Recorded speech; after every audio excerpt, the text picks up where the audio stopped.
in public, the United States has not taken any measures that would actually lead to an end of the war in Ukraine. After the Cold War, the U.S. policy has been to defeat Russia, not to live peacefully with Russia. I believe the Russians are right. If this war is to end, it should end by addressing the fundamental reasons for this conflict. U.S. politicians don't care at all about India. Please understand this. India is not going to reap long-term security by siding with the United States in the Quad against China. India's a great power that has an independent standing in the world. Everything that Trump is doing on tariffs is unconstitutional. It's all illegal. There is a court case in the U.S. Court of Appeals right now. India and China should have a very good economic relationship. This would be wonderful for India's economy. It would be wonderful for building a multipolar world that isn't dependent on the United States' whims. My advice to the Chinese has been support India to be the 6th permanent member of the UN Security Council. This is the most glaring defect of the UN right now. Israel is committing a genocide in Palestine right now. And it makes no attempt even to hide it until the United States gets its own foreign policy in the Middle East. We'll continue to have genocide, ethnic cleansing, and war in the Middle East.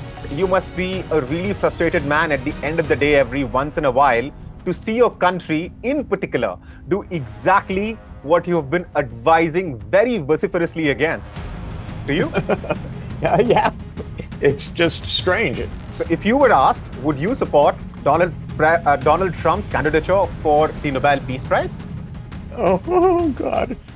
Hello and welcome. You're watching the Hindustan Times and I'm Abhishek Singh.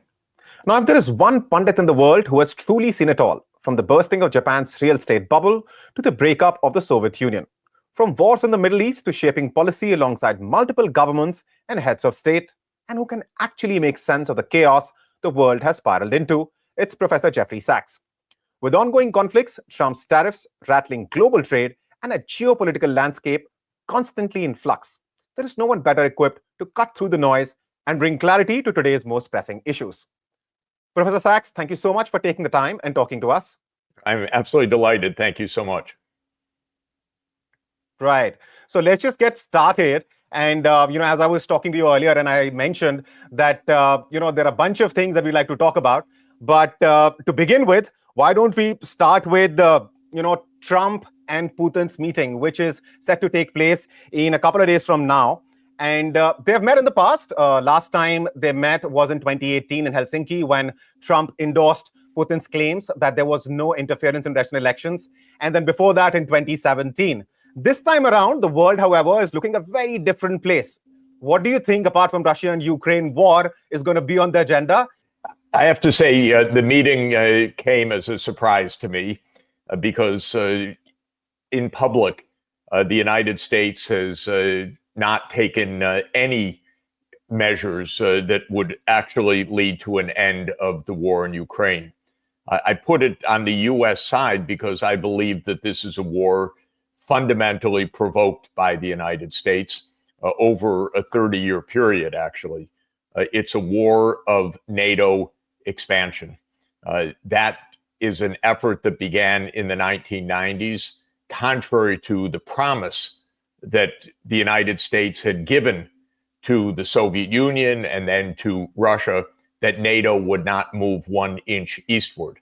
But when the Soviet Union ended in 1991, the United States reneged on its promise and began NATO enlargement.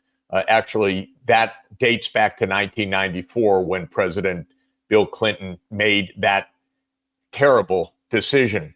Since then, NATO has expanded eastward with the intention, explicit intention, of surrounding Russia. And for many in the American political elite, of defeating Russia or dividing Russia, or a term that's sometimes used in Washington, decolonizing Russia. But it all added up to the same thing, which is that after the Cold War, the U.S. policy has been to defeat Russia, not to live peacefully with Russia. Now, the reason that the meeting surprised me when it was announced a couple of days ago is that it's clear what is happening. Russia is saying, if you want an end to this war, we have to get to the root causes of this war.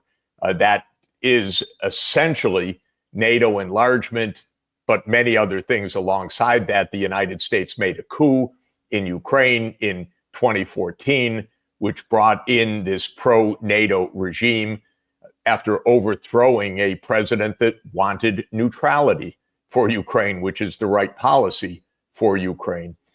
Then the United States dissed a treaty that could have prevented the full-scale escalation. That was the Minsk II agreement, endorsed by the UN Security Council, that called for autonomy in eastern Ukraine for the ethnic Russian population of that region.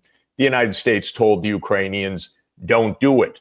Then in early 2022, after the Russian invasion that began on February 24th, 2022, there was a peace agreement almost completed between Russia and Ukraine based on Ukraine's neutrality. And the United States swooped in and told Zelensky, don't sign that. We'll fight on, we'll defeat Russia. So I say all of this as a prelude to saying, what is this meeting about?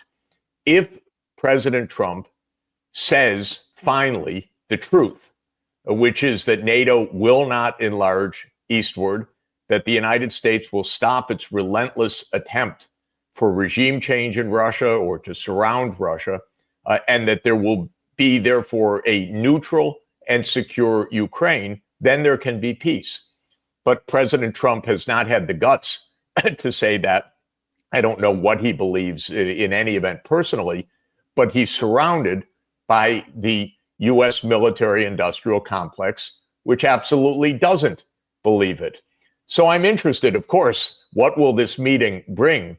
But the idea that Trump has asserted on behalf of the military-industrial complex that there should just be a ceasefire without getting to the root causes of this conflict is a non-starter from the Russian point of view. Because from Russia's point of view, that just means that the West will restart the war on its convenient date at any time, rather than getting to the fundamental reasons for this war in the first place. In this regard, I believe the Russians are right. If this war is to end, it should end by addressing the fundamental reasons for this conflict. The United States was the strong side of this over the last 30 years, and it basically said to Russia, we can do what we want, where we want, when we want, and we will do so. And that's why this war continues. If Trump will say something different, there could be an end to the war. Right. And how confident are you that Trump will be able to do what Obama and Biden did not? Because you talked about the role of the military-industrial complex and, of course, the U.S. deep state. Would he be able to, play by a different playbook, different from Obama's, Biden's, and other presidents before them? And especially because, he sold his voters on peace presidency. And Russia-Ukraine war, of course, is the biggest war that the West has its eyes set on. Do you think Trump, if not for anything else, not for the sake of the millions of Ukrainians who are dead, not for the sake of dead Russians, but perhaps for the sake of the peace prize that he's eyeing, he'd perhaps be able to, walk away from what has been the U.S. foreign policy so far on this matter? He could, of course. It's his job. I often say, I've said for decades, that the main job of the president of the United States is to put the foot on the brake of the war machine of the United States. That's his job. It's not an easy job. He's not very good at this job because he does not communicate political ideas. He does not speak to the American people. He does not build a base. His idea is that everything is backroom trades, backroom transactions, threats, bluster, bluffs. On that basis, he can't face down the military-industrial complex. It surrounds him. The only way a president can face down the military-industrial complex is true leadership. I don't think Trump has it in him, but I hope I'm wrong. I stand to be corrected. But for that, Trump would have to explain to the American people, by the way, who don't want war, to explain, here's how we get out of this. Here's how we got into it, and here's how we get out of it. You know, he says this is Biden's war. Okay, that's politics. The truth is, it's also his war from the first term. It's Obama's war. Obama oversaw the coup in 2014 that brought in this current Ukrainian regime. It goes back to Clinton. The truth is, this is a U.S. deep state war. This is a CIA, Pentagon, military-industrial complex war. It has an agenda. The agenda was spelled out, by the way, very clearly and explicitly by Zbigniew Brzezinski in 1997, who explained everything of what the U.S. elite thought. What Brzezinski said was, we will make Russia a second or third-rate power by surrounding it in the Black Sea region so that Russia can't project its power. And Brzezinski concluded in 1997, Russia will have no alternative but to agree or accede to the European NATO enlargement. Well, Brzezinski was wrong. But the point is that Trump would have to explain why we're changing direction. So far, he's not shown the intelligence, the timing, the public side, the understanding of this. So I'm a little doubtful, but I'm hoping I'm wrong. Right. Now, Professor, Trump is a man of many contradictions. On one hand, he's talking about wanting to hobnob with Putin. And on the other hand, he's chiding India for, of course, trading with Russia, for buying defense equipment, for buying Russian crude oil. And he's giving India the impression that the India-US relationship, and within that, India's considerations and compulsions aren't very important to him. Either give him the credit for stopping the conflict between India and Pakistan and stop buying Russian oil, or pay up 50% in tariffs. What do you make of, what Trump has tried to do as far as the tariffs that he has slapped on India, which, by the way, US has called a strategic partner? Well, I've tried to explain to my many friends in India, don't trust the United States. Sorry. This is a basic point. US politicians don't care at all about India. Please understand this. When I was in India in the spring, I said, don't count on some great trade relationship. What India has hoped for, I believe, is that it would be a good partner of the United States because it would be a way for the U.S. to, I'll put it charitably, reduce its dependence on China and increase supply chains with India. I tried to explain, don't count on that. The U.S. is absolutely uninterested in Indian-based supply chains. Trump is uninterested in that. Trump is incapable of long-term strategic relations in any event. So my view was always, of course, try to negotiate. I don't want to presume the worst, but don't count on it. The U.S. is not an ally of India. India is not going to reap long-term security by siding with the United States in the Quad against China. India's a great power that has an independent standing in the world. It should not find that standing against China or for the U.S. Of course, India is our most populous nation in the whole world. It is a superpower. It should not presume that the United States is going to do great favors to India. That's not going to happen. India's objective, in my view, is a true multipolar world of mutual respect. And that means that India would have good relations with the United States, but also with China, which many Indian friends doubt, but I believe it's very important and very significant, and with Russia and with the African Union and with other regions of the world. So I have to say I was a skeptic that these trade negotiations were given inside track. I'm not at all a fan of the Quad so forth in this sense also. This is the U.S. playing games. It's not in India's interest to side with the U.S. against China. So all of this means that what's happening with these punitive tariffs are just exposing the basic truth, which is that there is no strategic relationship between the U.S. and India. And under Trump in particular, but more generally with the military-industrial complex in the U.S. aim is hegemony. It's a delusion.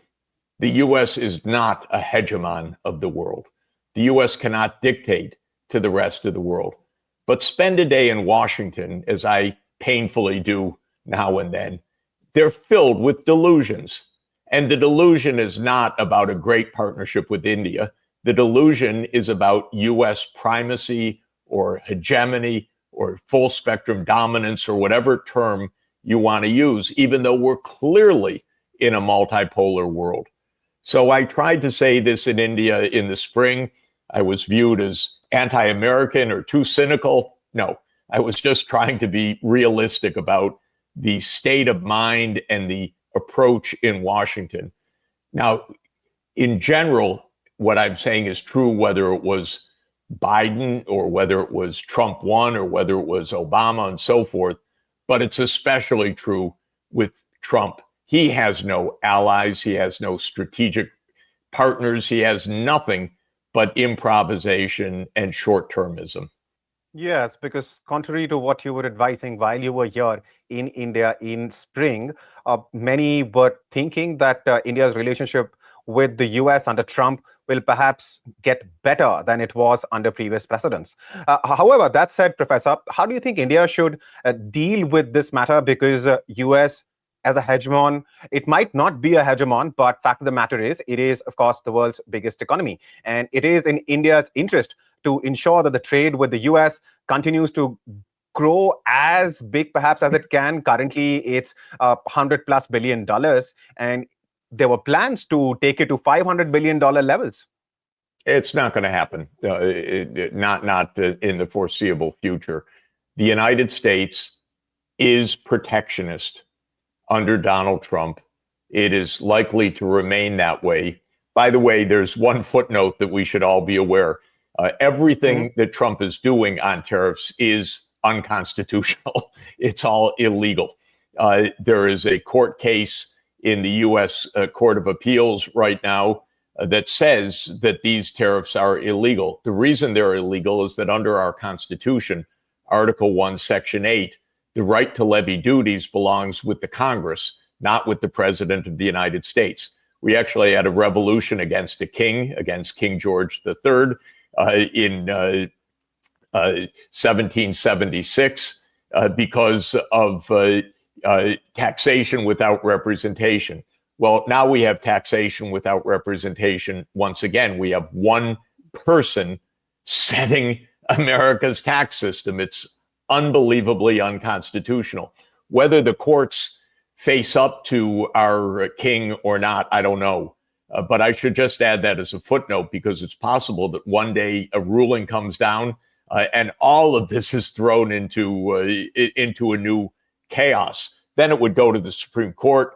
By the way, the Supreme Court tends to support King Donald on almost everything. So whether the Supreme Court would enforce the Constitution poses another question. But all of this is to say, there is no stable long-term relationship with the United States in which India is going to have a massive expansion of exports to the US. It's not going to happen, not because of the underlying economics, because that would be possible, but because of the politics. And Trump is not signing on to an agreement in which China's trade is reduced and India's trade soars. It's not going to happen. Now, it is true that the U.S. is a big economy.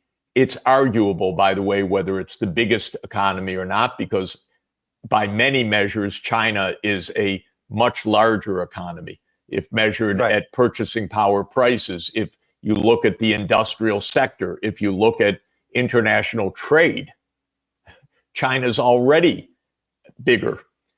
I believe that India should aim for a highly diversified export strategy. I think it's important, I'll say it again, even though it sometimes causes my Indian friends and colleagues to roll their eyes. India and China should have a very good economic relationship. This would be wonderful for India's economy. It would be wonderful for building a multipolar world that isn't dependent on the United States' whims. So I think that is another part of the strategy.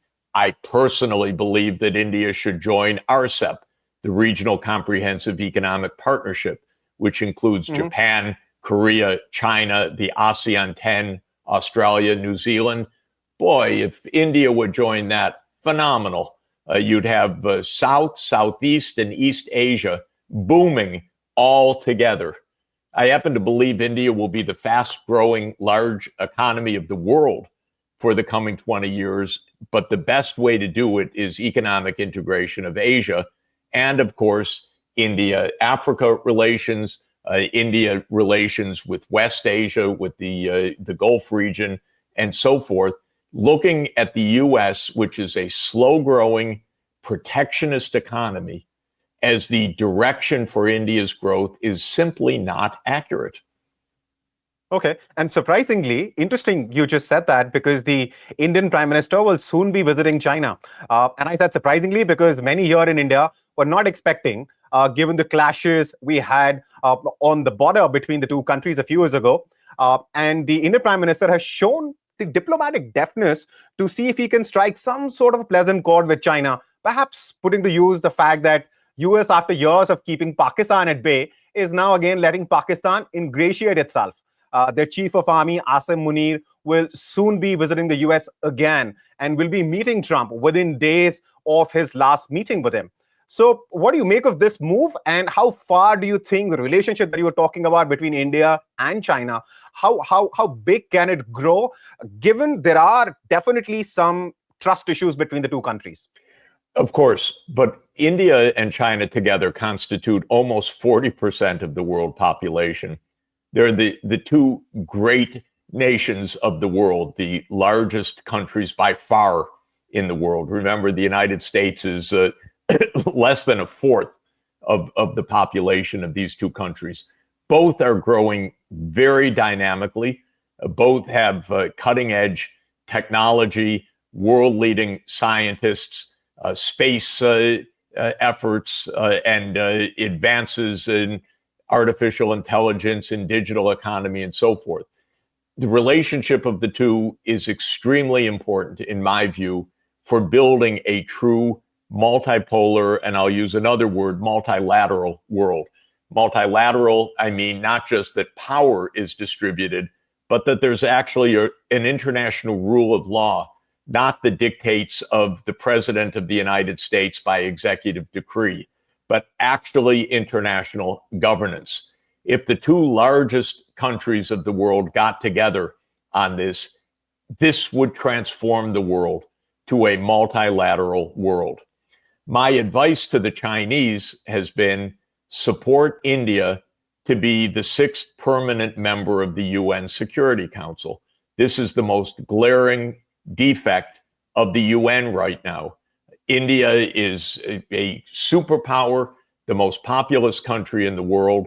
We need India in the UN Security Council for the legitimacy of global governance. So I'm urging that China support India as the sixth permanent member of the UN Security Council. India is the only country in the world that has this completely unambiguous claim to joining as a permanent member of the Security Council. And I think India's place in the UN Security Council would help to secure multilateralism and global peace. So this is a first point. But then I think that has to be based on rebuilding trust between the two countries. And here, what's the really fundamental barrier to trust? Of course, it is the lines of borders in the Himalayas. And I don't want to oversimplify this, but I do want to say one point, which is that the border in the Himalayas were never properly adjudicated, of course, between the two countries.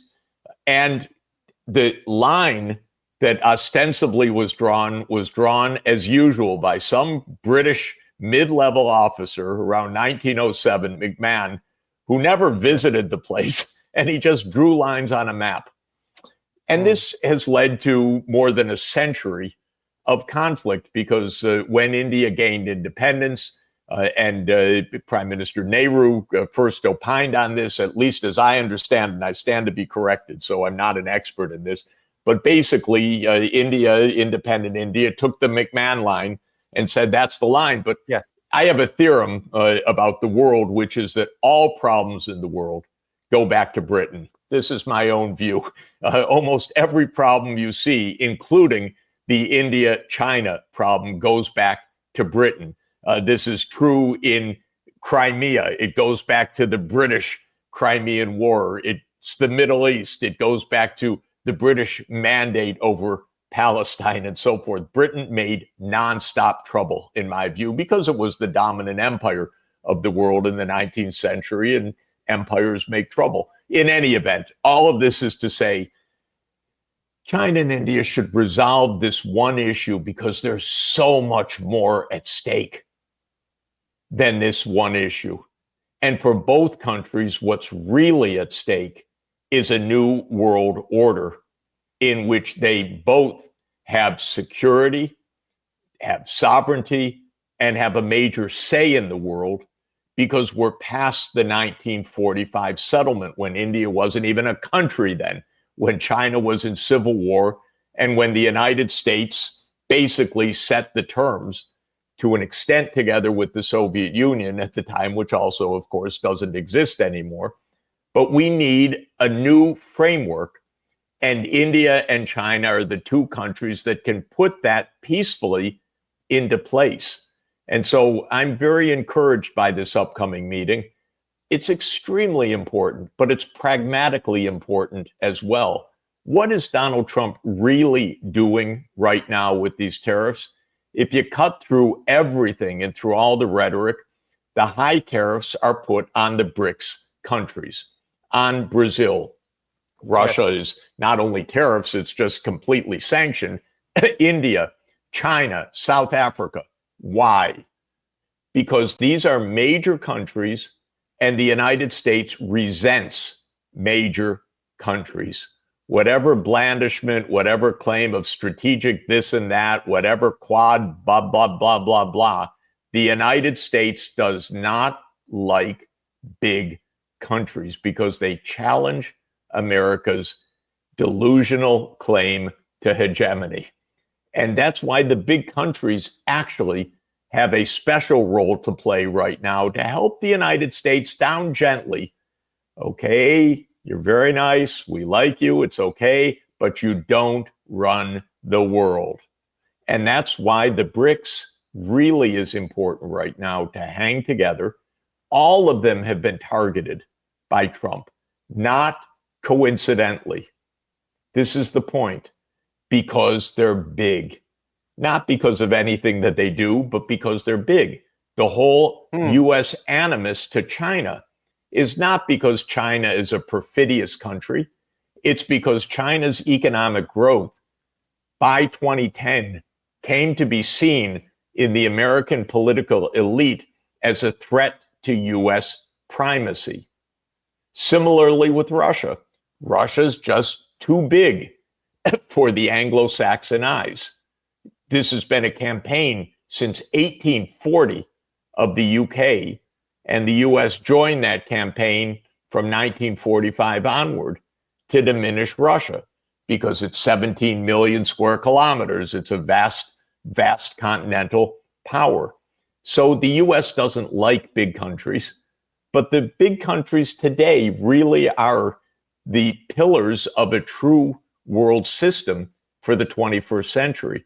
So they need to say to the United States, stop bullying us, stop giving demands, stop giving ultimatums, stop your claims of secondary sanctions, stop your unilateral tariff actions, and behave and cooperate. And then we can have a normal, peaceful world. Right. Professor, you're absolutely right when you say that British left the world in a mess, whether it was Crimea, as you were mentioning, or Sykes and Picot in the Middle East, or Ratcliffe and McMahon in the Indian subcontinent. But having said that, the part that I really want you to elaborate further on is, of course, the part about BRICS, because the question here really is whether Trump's tariffs, are they really more about economics, or is he hoping that the tariffs will solve America's trade deficit problem, or is this more about geopolitics, since he has clearly failed to put pressure on Russia successfully? And China, he doesn't want to fight with. And Lula isn't looking forward to discuss tariffs with him in as many words he recently said. So he thought since India doesn't have leverage like perhaps rare earth minerals, he could arm twist India and indirectly put pressure on Russia as well. It is fundamentally about American hegemony, this trade policy.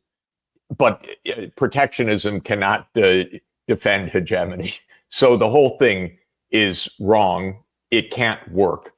But the idea is America is trying to defend something that is not possible to defend, which is America's dominance.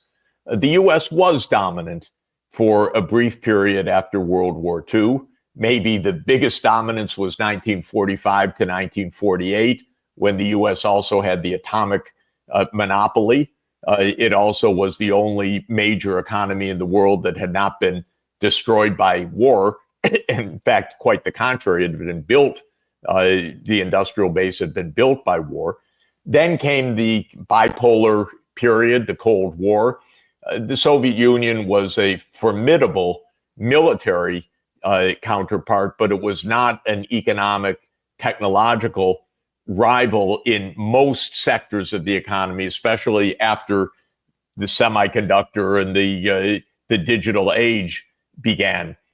And so the US in 1991 decided with the end of the Soviet Union, now we run the world. Now we are the sole superpower. We are the unipolar power. A lot of the rest of the world believed it also. The US gave itself wonderful headlines. We're the strongest, most powerful nation that ever strode the earth. We are so far ahead of where the Roman Empire was, et cetera, et cetera. Okay, this was delusional. Remember, the US could not defeat Vietnam, for example, in war. The US military might, for whatever it is a power to destroy, not to build, not to make political dominance. America's wars don't work for political purposes. Having said all of that, the idea was hegemony now as far as the eye can see. But the rise of China was the biggest shock to the American policymakers. That wasn't supposed to happen. That wasn't in the cards. We didn't even see that coming, they would tell you in 1992, when this unipolarity was self-declared. China was nowhere on the map at that point. By 2010, the American officials were starting to get nervous. By 2015, I'd say almost panic over China. But what are you going to do? China's a successful country of 1.4 billion people, definitely a superpower and with great capacity. I'll say the same thing about India also. US can't stop India, even with 50% tariffs or 100% tariffs or closing the US market. Not that I want that to happen, but that won't stop India's rise. That's for sure. But this protectionism, therefore, has a set of mixed motives to it. It's to keep American dominance. It is, they think, to rebuild steel and shipbuilding and other components of the military sector, which basically doesn't really exist inside the United States to any scale. But why that should be our goal is something I disagree with. I was going to say it's beyond me, but I understand their thinking. I just think their thinking is completely wrong and primitive. But they want to build the military sector again, and that means they want to build the whole supply chain, which doesn't exist. We don't build ships in the United States. We don't build a huge proportion of the components of cutting edge technology, of course. So they want to do that, but from the vantage point mostly of primacy and security. Trump thinks also this is somehow going to maybe make the working class better off. This is not the way to do it. If you want to make the working class better off, you provide public services, decent education, healthcare, job training, and other things, which they completely refuse to do. If you want to help the working class in the United States, don't give trillions of dollars of tax cuts to the richest people in the world, and then cut the health benefits for the poorest Americans. You would do something different. So while Trump portrays this as a working class scheme, they could care less about the working class, just as they could care less about India. This is about American power, and it's all misguided. It will come to nothing. It will create a lot of noise and friction in the world. But basically, what the world will learn is that the United States, with its 4% of the world population and maybe 14% of world output measured at purchasing power prices, and roughly the same share of world trade, but diminishing rapidly, it's not enough to run the world. So if the other 95% of the world population, or let me put Europe into the US box, if the other 85% of the world population that isn't the US alliance realizes, look, we're the fast growing part of the world, we're the overwhelming part of the world population, we have the resource base, we have technology, science, everything that's needed. We do not depend on the US market. And if the US wants to go protectionist, that's their problem. But it's not for us to grovel, get down on our knees, beg to King Donald or anything else. It's for us to keep open our good relations with each other and our multilateral trading system with each other, and then we'll flourish. Just before we spoke, I saw the banner headline that said China's exports have boomed again this month, but not to the United States. They're booming to other parts of the world. Same with India. Same thing will happen. There's no dependency on the US market in this. Again, I want to say I'd like the United States to be cooperative. I argue every day that it should be. I argue every day against the protectionism. But I would say to India, don't think that the US is the be all and end all. It's a slow growing, modest part of the world economy at a time when the emerging and developing economies are the predominant part of the world economy and the fast growing part of the world economy. Right. Professor, I want to talk to you about Europe and the Middle East, but briefly, somebody you call Bojo put out a post on X yesterday after US announced its decision to impose additional 25% tariffs on India, and said that India has been enabling Putin's butchery, and he seems to be celebrating the fact that India is being made to pay. I'm glad he said it, because it should help everyone in India to understand what this is about. This is the Anglo-Saxon mentality. Was Britain a friend of India? Not in my book. I think it was not in anybody's book, Professor. Not in the greatest stretch from 1600 to 1947. I would not say that Britain acquitted itself well vis-a-vis the people of India. And Bojo is a fool in any event. He was a fool before he became prime minister. He was a fool as prime minister. He is currently a fool in full standing. He played his role in telling Ukraine in April 2022, fight on, fight on. There have been 1 million dead Ukrainians since that point because of the role that Bojo and Biden played together in trying to assert this Anglo-Saxon dominance. So Bojo's tweet is helpful. It just clarifies what this is about.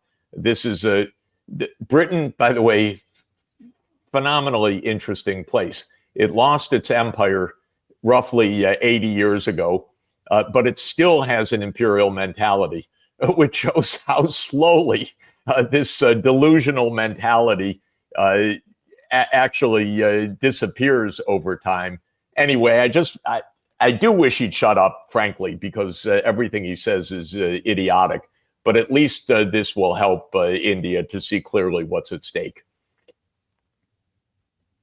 You're right. You're right. I mean, as they say, reality is stranger than fiction. But I'm pretty sure no matter, even if it is a fiction book that we're talking about, India and Britain were not friends, will not be friends in that book either.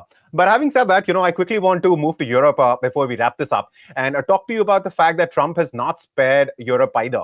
Do you think Europe, in this case, however, has itself to blame for it, considering it just follows US wherever Uncle Tom saunters, whether it is onto a battlefield or it is some major policy discussion which is happening at the level of the UN or wherever else? First, let me say that Europe's behavior in recent years has surprised me. So I can't say that I predicted how miserable European leadership has been. I also have the experience of speaking to a number of European leaders who have told me things in private that are the opposite of what they say in public. That doesn't endear me to the European approach.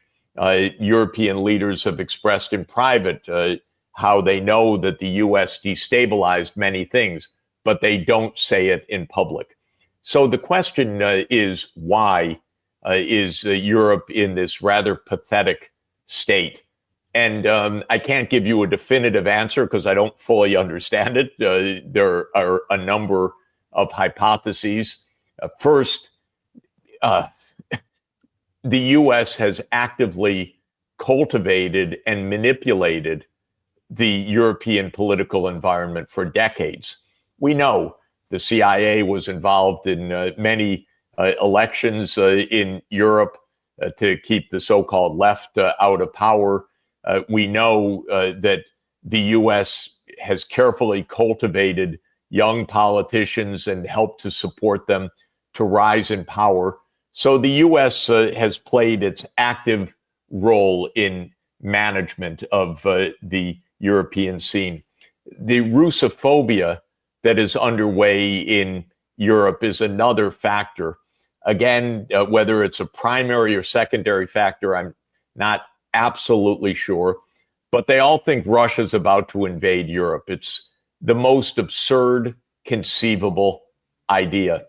But then they run to Uncle Sam and say, defend us, we'll do anything so that you keep defending us. This is really pathetic. Actually, after 1991, Europe and Russia were developing stronger, mutually beneficial economic relations, notably German-Russian economic linkages. The US hated that. It's so clear. The US told Germany, don't import that cheap energy from Russia. But that was the basis of Germany building its heavy industry, which is now tumbling down because under the US demand, in fact, under US blowing up the Nord Stream pipeline, now the German energy advantage is gone, and Europe commits to buy liquefied natural gas from the US that is roughly 6 times, according to some estimates, more expensive than what they were getting in pumped pipeline gas from Russia.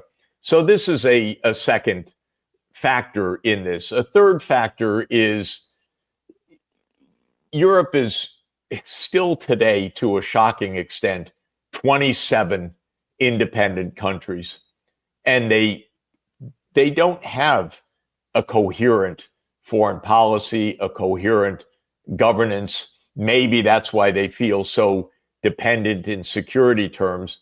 But it's hard to be 27 small countries in a world of major powers, and they can't figure out that what they should do is actually get together and take a stand independent of the United States and reflecting Europe's own true strategic interests. What I've said to the Europeans repeatedly in the past year, and they have rejected it outright, or again, thinking I'm a Putin apologist or something else, which is the opposite of what I'm trying to express. I've said to Europe, get your diplomacy together and go have normal diplomacy with Russia.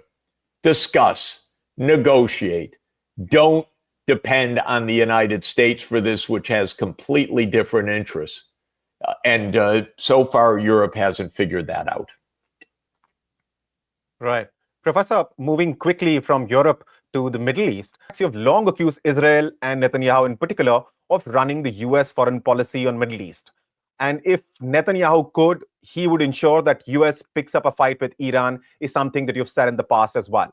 So what do you think is going to happen in the Middle East? The US policy has been to support Israel no matter what. Given that blank check or that green light, Israel is committing a genocide in Palestine right now.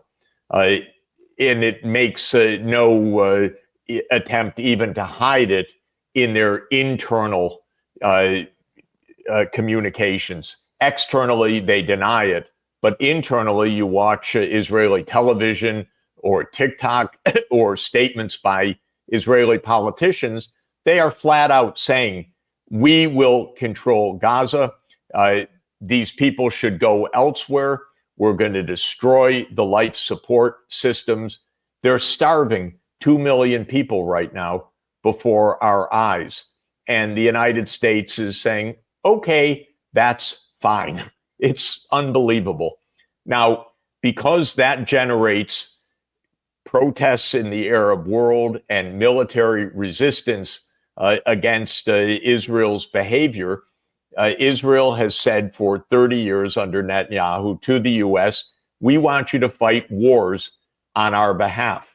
And there was the famous list of 7 countries that General Wesley Clark told us about in 2001. That list was Lebanon, Syria, Iraq, Iran, Somalia, Sudan, and Libya. The United States has now fought wars in all 7 of these countries. We have no national interest in this at all. We have been fighting Bibi's wars for 30 years. The so-called 12-day war in Iran, which had no useful consequences, only negative, was another Bibi war. Until the United States gets its own foreign policy in the Middle East, we'll continue to have genocide, ethnic cleansing, and war in the Middle East.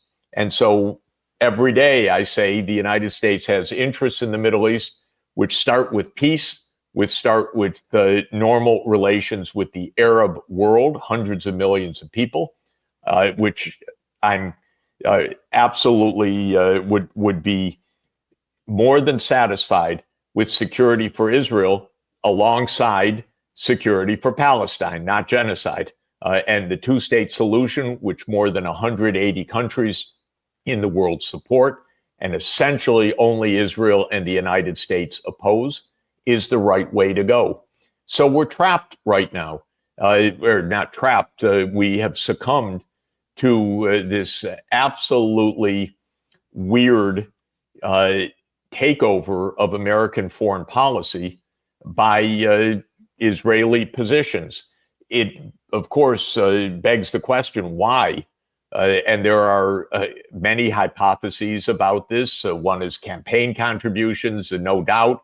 One is the Protestant Christian evangelical part of America, which is about 15 to 20% of the population, but a substantial part of Trump's base, which says for biblical reasons, and it's very strange, very weird, but because of prophecies in the book of Revelation, the final book of the Christian New Testament, that... Don't tell me we're going to start talking about, Professor, don't tell me we're going to start talking about the red heifers and, other things and honestly, the Temple Mount.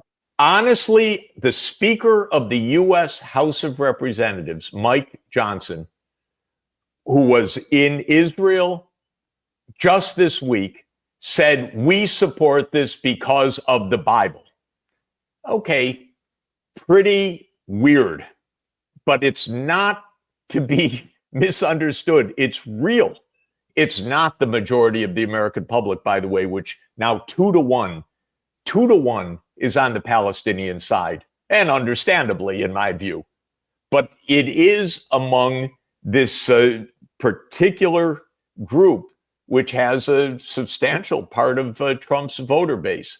So in any event, there's also theories, which are not far off of the CIA and Mossad have been linked tightly for more than 60 years. The potential Mossad blackmail and other things. There are many things going on. But whatever it is, the United States has given a blank check to Israel to commit crimes, war crimes, with impunity. Right. It's interesting. Somehow, such conversations, always end up there, talking about red heifers, talking about eschatology.